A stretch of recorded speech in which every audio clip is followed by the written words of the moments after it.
Hi, my name is Katerina and this is my presentation of the National Recovery Act of 1933. To start with a little background, we have the inauguration of Franklin Delano Roosevelt held on March 4th, 1933, as you can see in this picture. Before FDR became president, America was in its worst years yet. The Great Depression started in August of 1929. This led to the Wall Street crash of October 1929, that same year. This picture shows a newspaper from that day in October.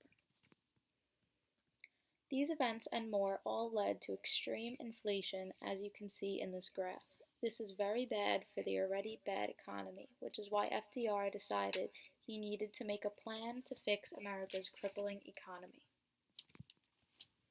On June 16, 1933, FDR signed his New Deals into effect, which composed of different plans to build America up again and ultimately stop the rising unemployment rate.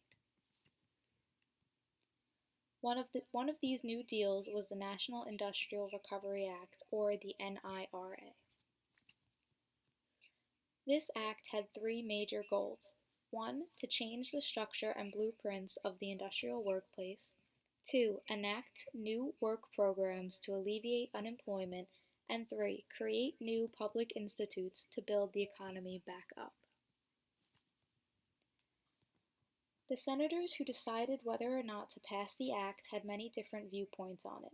The only good thing one-third of the senators thought the act had was that it promoted a 30-hour work week. Another third of senators thought that the NIRA gave the federal government too much power over the states. Finally, the last third of the Senate did not like that antitrust laws would be suspended and that businesses would be forced to enact a certain code of competition. Eventually, though, the Senate did approve of NIRA on a margin of 7 votes after the House of Representatives approved it with 325 yes to a 76 vote of no. You can also see the difference in how the Senate floor is now compared to back then as well. There are three main titles that were enacted in the NIRA. Title I encouraged centralized economic planning by enacting codes of fair competition, as mentioned earlier, onto businesses.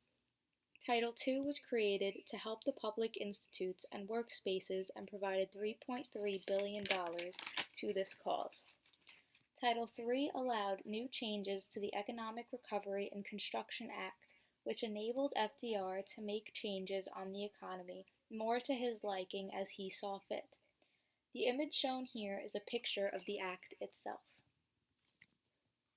A major part of Title I of the Act was Section 7A, basically the Codes of Fair Competition section. These codes led to the creation of the NRA, the National Recovery Administration. These codes were sets of rules and regulations set on a business-by-business basis that governed wages, practices, prices, and more. The NRA had a flag and slogan that the government would push businesses to hang on their windows. The slogan was "We do our part," meaning you should do yours too and follow the codes the government makes for you. Another poster people would hang was the red, white, and blue one that explains a little more in depth on how American FDR wants these codes to seem and drives the point in more that everyone should follow it. As you see, this poster says we operate under an approved code and display the blue eagle as a symbol of our cooperation.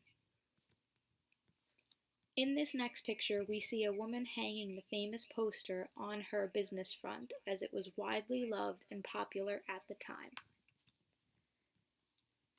Title II of the NIRA focused more on the public institutions aspect of the economy and created what is known as the PWA, or the Public Works Administration. The goal of these institutions was to build the economy and society by creating government-funded buildings and necessities. Some of the works the government built were sewage, waste, and water systems, as you see on the right, and many post offices, as you see on the left. as well as a lot of different courthouses for the public, including schools and hospitals. The PWA also created two major landmarks we see frequently today, one being the Tri-Borough Bridge in NYC, known as the Robert F. Kennedy Bridge, as well as the Hoover Dam that borders the states of Nevada and Arizona. Eventually, the public and Congress started to have mixed views of the NERA and the NRA, and many people began to have a distaste for it. As union membership grew, so did the codes of fair competition. While this did decrease unemployment, as you see in the graph, and the codes did increase efficiency and prevented unfair competition, it also raised prices and limited production drastically. Eventually, businesses found these codes to be a burden since they contradicted themselves a lot and created confusion with so many different pay rates. Congress passed this act to neither favor nor labor or management, but it did eventually not prohibit unions or protect individuals to be forced into those unions. This political cartoon shows how Uncle Sam, or America, is controlling both the employer and the employee.